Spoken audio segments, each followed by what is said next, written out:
Okay, some of you got upset with me suggesting that Trevor Etienne might be entering the transfer portal. He still might. We're going to talk about what Florida should do if he does enter the transfer portal here on Locked On Gators. You are Locked On Gators, your daily podcast on the Florida Gators. Part of the Locked On Podcast Network, your team every day.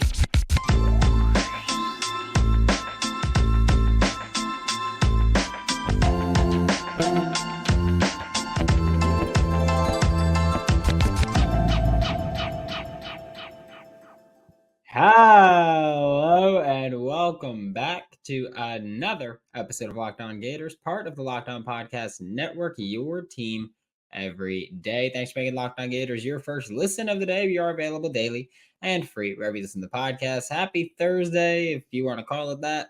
I am Brandon Olsen. Find me on Twitter at WNS_Brandon. Twitter, X, whatever, WNS_Brandon. Find all my written work with Whole Nine Sports, Giants Country, NFL 33. If you want insider news like my coaching hot lists or coordinator hires or transfer portal risks, whatever it might be, check out Subtext. Links in the description below. 2 weeks free, $5 a month after that. And you get one-on-one conversation. We got extra videos coming out once things slow down a tiny bit.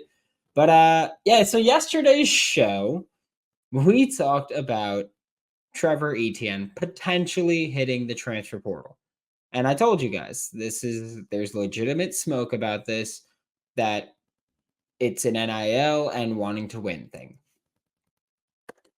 Right? Nothing that we could do at that point, right? And by we, I mean you and I. There's plenty that people in building can do, but maybe we'll talk about that later. But we talked about this yesterday, and there is legitimate smoke. Whether or not it actually happens, there's legitimate smoke for this. It's not a guarantee, but if he leaves, just don't be shocked if you've watched or listened to this. I also do like that yesterday there were a ton of comments that were just like, you guys in Florida media are just saying this for clicks. You got us. You got every single one of us. Every single Florida Gators media outlet on the same day decided to just run with the idea that Trevor Etienne might go to the transfer portal. You foiled our plan. Good job. No, it's a legitimate thing. If Trevor Etienne leaves, again, and this is an NIL thing, it's college football 2023, college athletics in 2023, because a lot of schools are willing to pay to get him there. Okay, Florida's still in it. There's a bidding war going on for him. If Trevor Etienne decides to leave, take whatever money that you were willing to give him, take whatever money you were willing to give Trevor Etienne and give it to Jordan Seaton, IMG offensive tackle, top offensive tackle in the class, and at least 2 transfer portal offensive linemen. Okay? I'm not saying to go get Emmitt Smith Jr. I'm not saying to do that. Frankly, I don't know if there's a place for him to actually contribute. You couldn't at Stanford. I don't know what we're expecting there. But I'd give it to Jordan Seaton, a transfer portal offensive lineman. Okay? I think when you look at the running back room for next year, personally, I think Montreal Johnson's coming back.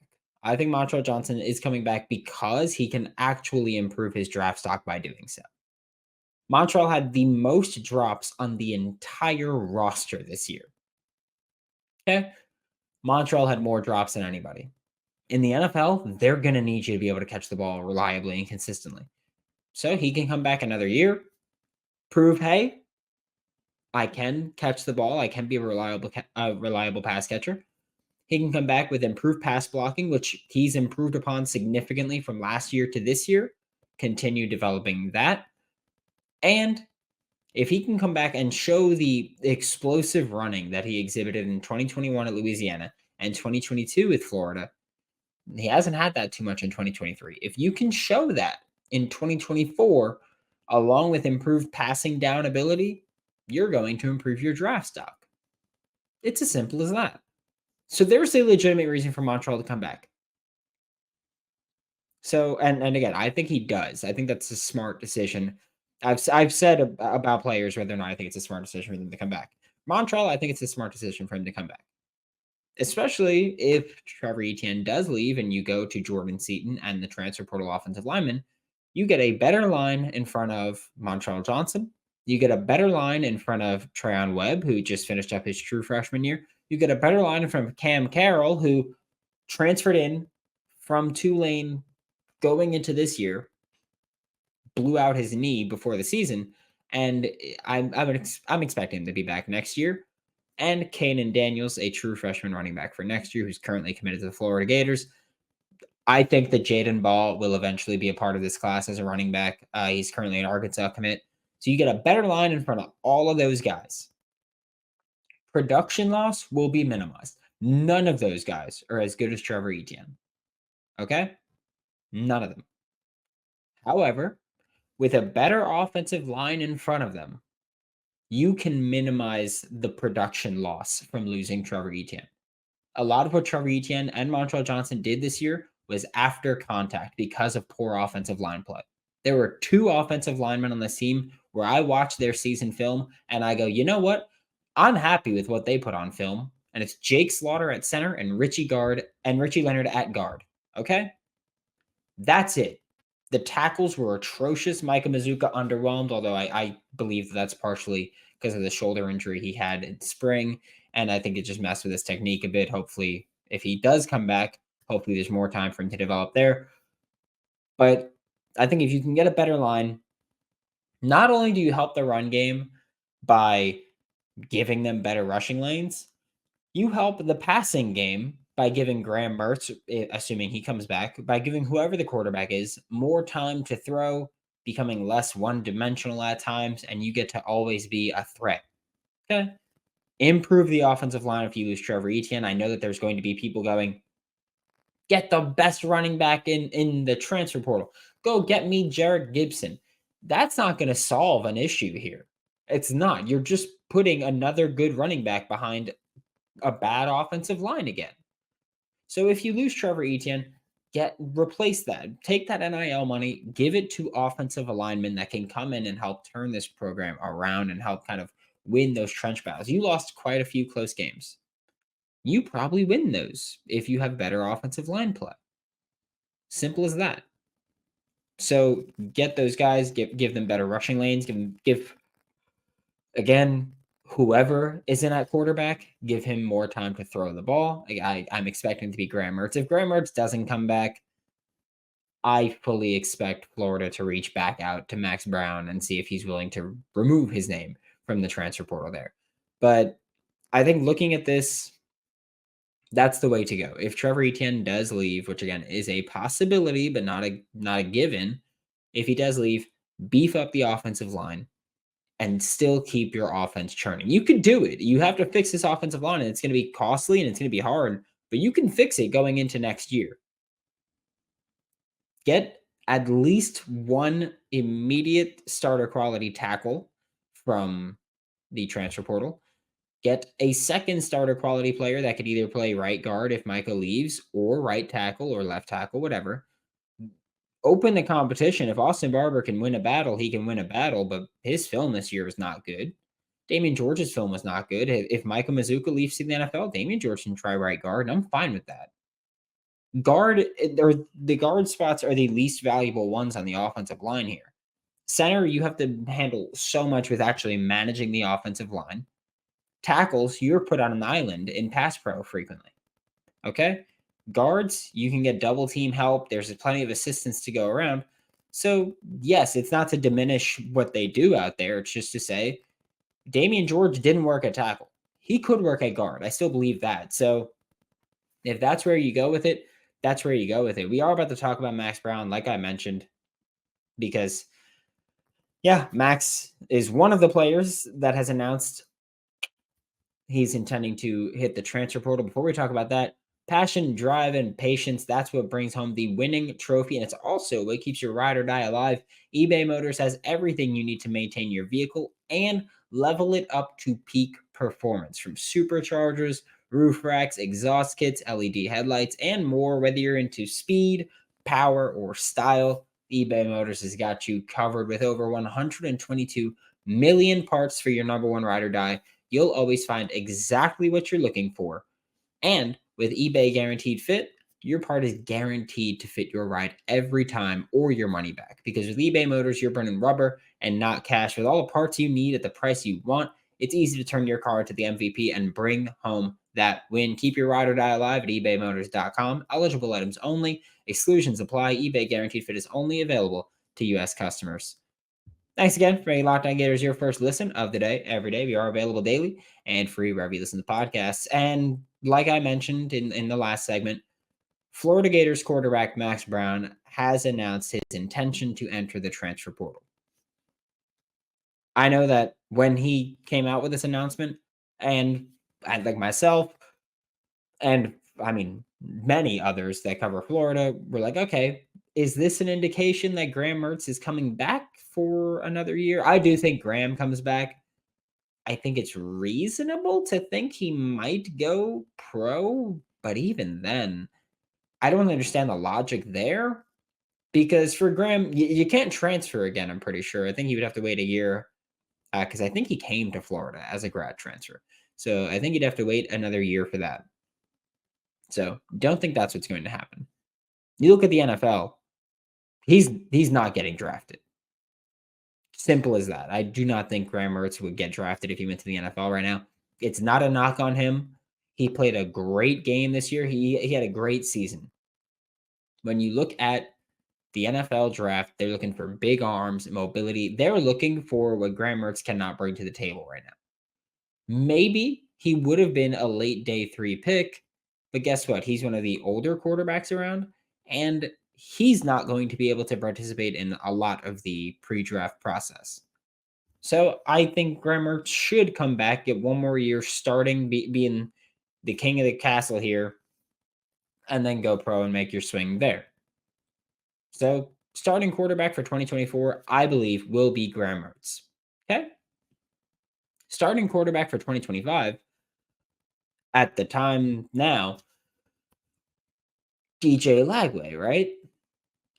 2024, one of the top quarterbacks in the class, I'm going to assume is going to be signing a letter of intent in a few weeks at this point.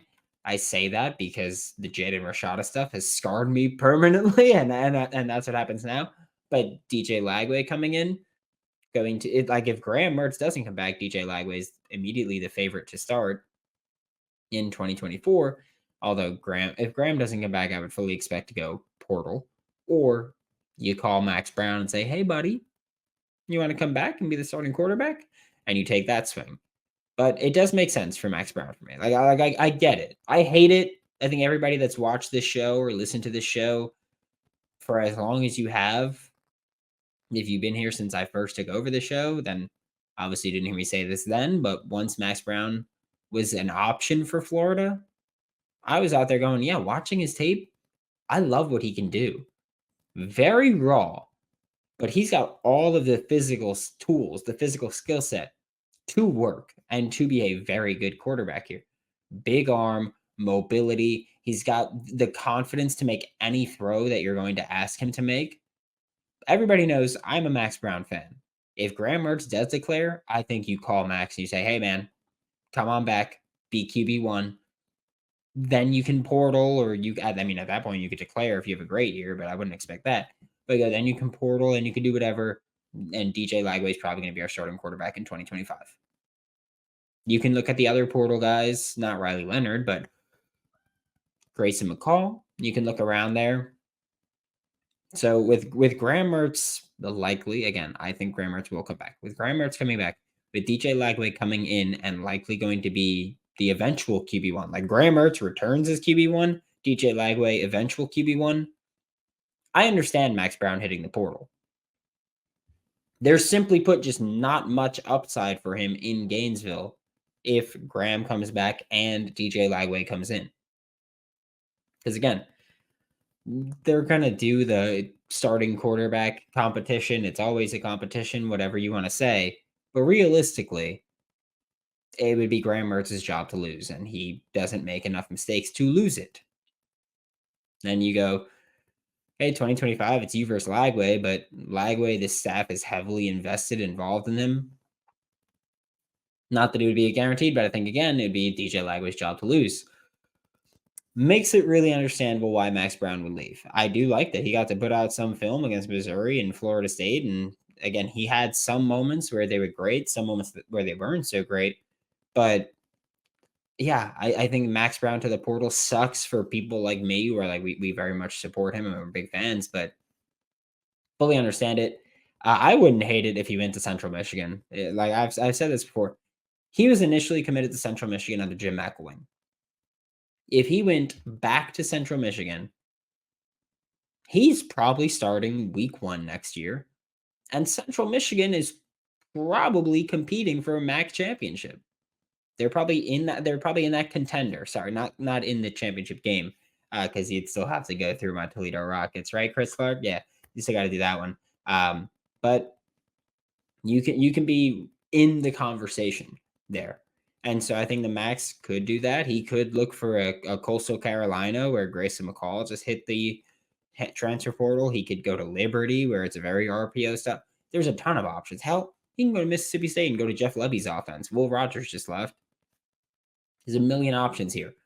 But I think that, yeah, physical skill set, it sucks to lose that, but I fully understand why he would leave. I still think Florida goes to the transfer. Like, even if Graham Mertz comes back, I think Florida goes to the transfer portal just for an experienced backup. Just to go, hey, man, like, we're not anticipating you starting at all. But, if we have Graham Mertz, DJ Lagway, who's next? Parker Lacey, who we've had him on the show before when he first committed to Florida to be a walk on. He came on the show and incredible football mind, but still no experience. So I think that if you're Florida, even if Graham Mertz does come back, you go into the transfer portal for a guy who's like willing to accept being a backup, and he's like, yeah, I'm just here to make relations for my coaching career and get another year of free college education. That's all I need. And there are guys like that. Don't ever get that twisted. So I could see that being the case with Florida, whether or not Graham Mertz comes back. But that's how I look at it now. And then also yesterday, another, I don't know, yesterday was just like, oh, you like these players? They're leaving. Caleb Douglas hit the transfer portal as well. We'll talk about that in just a second. But first, let me tell you guys about Prize Picks. Prize Picks has been the best way for me to make money playing daily fantasy sports this year. If you've got the skills, you can turn $10 into $250 with a few easy taps and research. It's simple and easy to play with quick withdrawals too. It's what makes PrizePicks the #1 daily fantasy sports app. So I will say this for last night. Last night was a great night. This has been a great week. Thank you very much to Cole Anthony, John Collins, Jalen Suggs, Derek Rose, and Franz Wagner for the free money. It's been a good week. Go to prizepicks.com/lockedoncollege. Use code lockedoncollege for a first deposit match up to $100. Remember that PrizePicks is daily fantasy sports made easy. Thanks again for making Locked On Gators your first listen of the day. We are available daily and free wherever you listen to podcasts. And like I mentioned, Florida Gators wide receiver Caleb Douglas has entered the transfer portal. And I know that, like, I tweeted out that I was in shambles because, again, if you've been listening to the show, since he was an option for Florida, I've been a big fan of what Caleb Douglas brings to the table. Like from his high school days to his first 2 years at Florida. Sucks that this year he got injured. I was told that when Caleb Douglas got hurt, I was told a few weeks later that if Florida plays in a bowl game, he can play in the bowl game, or he can probably play in the bowl game. That obviously did not end up happening towards the end of the season. They didn't make a bowl game, and he was not eligible, or he wasn't healthy to play for the Florida State game. I also know that there are a lot of Florida Gators fans, when I said I'm in shambles, that they were just like, good, let him go. We didn't want him, which is, maybe you didn't want him, but okay. Caleb Douglas and Khalil Jackson are the only proven jump ball guys on the roster. I think both of them would thrive in more vertical offenses than what Florida has right now. I think that's one of the reasons Caleb left. I think one of the reasons he left is because he's like, yeah, I'm a vertical, just run straight, throw it up and let me win that. And Florida doesn't do that ever. So I get it. I think he and Khalil Jackson are the only proven jump ball guys on the roster. All of that being said, as to me saying, oh, that sucks that he's gone, like another good player that I like, this is another one where I understand him leaving. I'm not mad about him leaving because I understand that Florida needs guys to leave. He wasn't pushed out, but Florida needs guys to leave. My understanding is that he wasn't pushed out, but they also didn't fight super hard to keep him. Okay. I think part of that is because Billy Napier has proven already he prefers speedy, shifty guys. Doesn't necessarily want them to be short, but players who are fast and shifty generally tend to be shorter. That's clearly not 6'3", 200-pound Caleb Douglas, right? We acknowledge that. I get it. It especially makes sense when you look at who's going to be playing wide receiver for the Florida Gators this coming season in 2024. Trey Wilson is probably going to be wearing number 1 and being the number 1 receiver. Andy Jean, expecting him to take a big step for Florida. Aiden Mizell, I'm curious to see what he becomes because he's also tall, very, very fast. I'm just curious to see how he's going to handle contact at the SEC level consistently. Khalil Jackson is coming back. 4 guys already that we have high hopes for. Then you look at, all the true freshmen that are going to be coming in at receiver. And right now, you're looking at Jeray Tank Hawkins, who he is like viciously twitchy. He's one of those guys where I've said he doesn't remind me of Bo Jackson. Like I'm 27 years old. I'm not going to pretend that I was watching Bo Jackson, but Bo Jackson has a quote that says, "I raised their angles with acceleration," as in like when they take a good angle, well, I escalate it by accelerating further and destroying your angle there. That's what Bo Jackson did. That's what plenty of guys have done. Percy Harvin, Kadarius Toney's done that. Jeray Hawkins does that. It's like you could be taking a good angle and then he just kicks it into the next gear and he's gone. You got TJ Abrams as well and Isaiah Williams as well. You have 3 fast, shifty receivers all coming in. And I fully expect Florida to still bring in someone from the transfer portal at receiver. You put all that together, it's a very, very crowded wide receiver room. If you're Caleb Douglas and you're the odd man out, you're the outlier. You and Khalil Jackson are the big vertical jump ball receivers. That's not Billy Napier's style. He's clearly trying to get as fast as humanly possible. I get wanting to leave. I get going, you know what? I'm not guaranteed playing time or a starting spot or anything like that. I'll try my hand elsewhere. I understand it. He's not someone that I think, and again, this is coming from someone who is a big Caleb Douglas fan. He's not someone I think you have to go, the sky's falling, or he's going to go somewhere else and succeed. Even if he does, don't be mad because this is a logical move. And I highly, highly doubt it's the last move at receiver for someone leaving. Hell, it wouldn't shock me if we saw 3 or 4 more departures in the receiver room. Truly, wouldn't shock me at all. So you can see that. I think that it's going to be young next year receiver, but they can maybe make up for it as actual ball carriers where maybe technically they're not going to be the most technically sound guys, but once you put the ball in their hands, it's going to be a group of guys who could take it to the house every single time. So it's going to be very interesting to see. It just sucks that, of course, my favorite players are leaving. That's always fun, right? Thanks for making Locked On Gators your first listen of the day every day. We are available daily and free wherever you listen to the podcast. We'll be back tomorrow to talk more Florida Gators football and whatever news is available for Locked On Gators. I'm Brandon Olsen. Don't forget to follow me on Twitter at WNS_Brandon. Find all my written work with Whole 9 Sports, Giants Country, NFL 33, and I will see you all tomorrow.